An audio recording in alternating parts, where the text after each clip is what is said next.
ngasi Manipur gi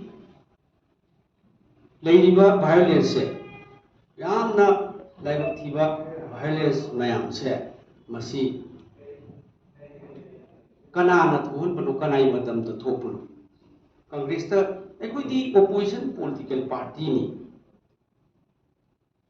aduga BJP da su Congress na thon pani haiba amuko na su adugi mari lenana haiba karigi ekoi da sum haibiri who is the responsibility why don't you say to the authority concerned, to the government, to the central government, to the state government? Why? The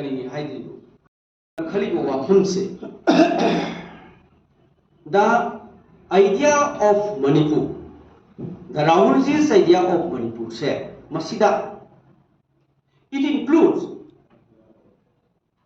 the boundary, it includes the territory, the tradition, the language, the culture of Manipur, the history of Manipur. Not that hatred.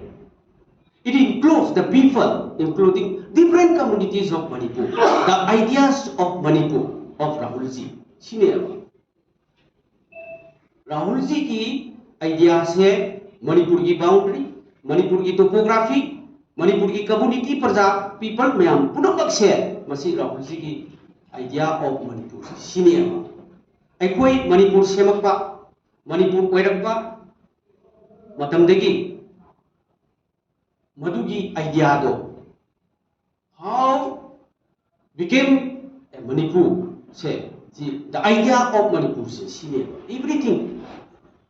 Kaidoki, Kaijingi, Zingi, Damgi, Kenaba, community amaga Kenaba, adugi wa, amaga nusinatabi wa se.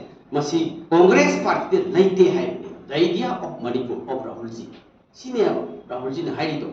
Adudai to the Maduki interview to the ideas of Manipur is destroyed by the BJP. Masibulan bro. The idea of Manipur is destroyed by Manipur. Is it that wrong? That is correct. We confirm. The idea of Manipur is destroyed by BJP. That is 100% right. That is confirmed. We MPCC also confirm it.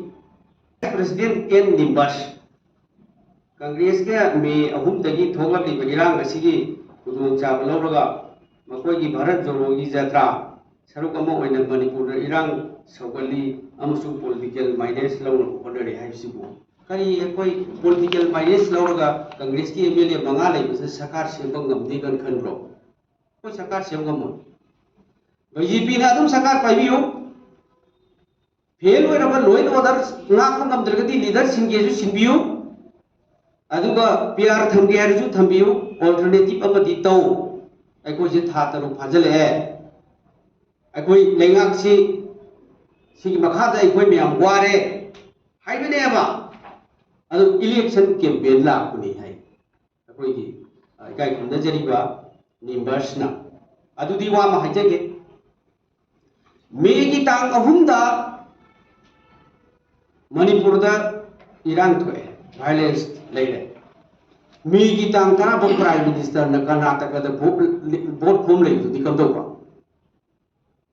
what about that election campaign da rally election campaign me gi tang tara bhakta prime minister Amit Shah Karnataka da vote form lai di ekoi gi somdana mai chakwa mi siba yum kaya mai thaba innocent people kaya mai chakwa siba mayam thokpa sidadi Bharat ki prime minister da kari attention tang tara lo huji bo lo tina still now prime minister Modi is silent sida BJP amasu leiba amukona haiba mayam singdo ekoi black and white ta adagi in good faith amadi positive mayam se Manipur se akoi leiba mayam si hoji akoi gi ke sarak ikai kumna sariba vice president of BJP adagi N. Nimbas ikai kumna sariba vice president amuko gi president and general secretary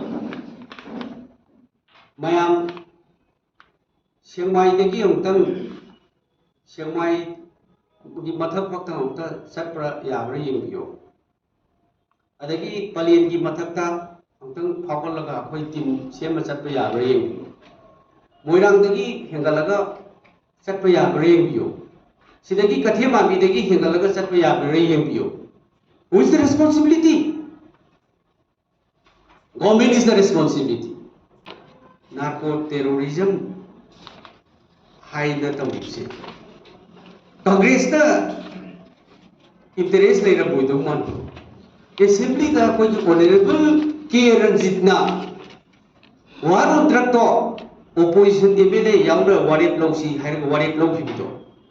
Narco terrorism ki thabak thoram thengna bada or terrorism or natraga the drugs war on drug ta tau chhado Congress ki MLA na propose ta uri bide deputy self leadership K. Ranjit governor ki mamang da gate ta ki na chief minister banglo si ko silent ro na tabrai ba sidana mi lising mga pulak ko de kari ki police ki uniform sepat singduna lagi ba mayam du ising batal yali no adu ni silent ro na tabrai ba adu sidi mayam bi shum lei ni irang ma lei ni restless oi the Manipur is restless now. The violence is still continue. The firing is still continue. Aduradi kita kai koi normal ki law and order adagi adu mabatam di natti kita movement khara di to bata demand to bata the voice of the people, the voice of the political party should be done to the these BJP government.